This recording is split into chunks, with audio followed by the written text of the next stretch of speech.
Well, Eric, after a series of air scares involving Southwest Airlines this year, the FAA last week says its safety review found no issues with the carrier.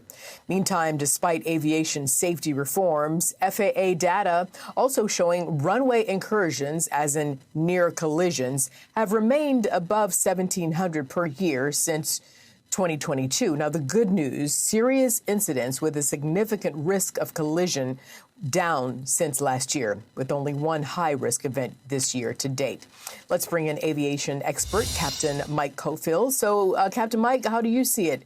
How bad is the problem? Well, first of all, thanks for having me, and Merry Christmas, Happy Holidays here. We're glad to be with you today. I think it is serious. It is something that you want to look at in terms of how in the industry can we look at solving a problem that maybe the government can't solve.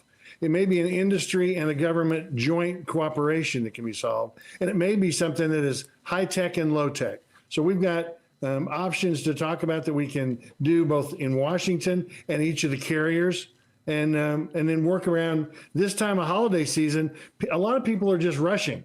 And as you and I both know, that when people rush, that's when mistakes happen. Absolutely. So does the FAA need more air traffic controllers, more experienced air traffic controllers, or more updated technology? I mean, where does this fix come in? Yeah, I think that's a great question. So the technology is, we're seeing, let's go on the high tech side. So on the intelligence side of AI, a lot of the FAA and some of the European airports, and even some places like Chicago and San Francisco, have installed ground surface radar. So they're able to look at aircraft on the ground as they move. And then the pilots, they're receiving on their iPads actual GPS movement as they move around the airport property itself on the tarmac. One of the things too that we're seeing is that the lighting system is just changing. Whereas old technology was you pulled off a runway and there was a truck that said, "Follow me."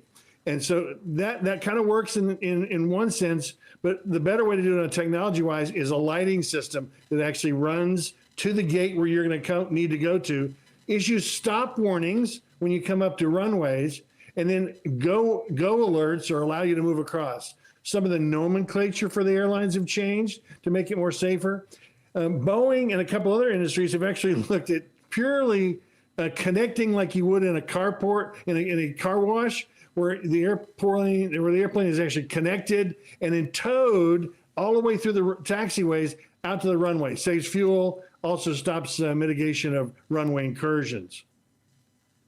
So it sounds like there are some plans, a combination of technology and personnel that are being implemented currently and perhaps for the future to try to make it safer out there on the runways for passengers and for the pilots as well. So I have to leave it there. Okay. I was just going to say, a lot ahead. of pilots are retiring. Seconds.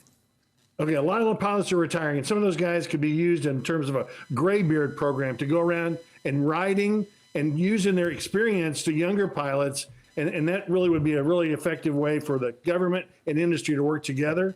And lastly is that we want to make sure that don't rush. Don't, thank the crew, thank them for being safe, reinforcing those safety measures. Excellent points, Captain Mike Coffield. Merry Christmas to you. We'll be right back.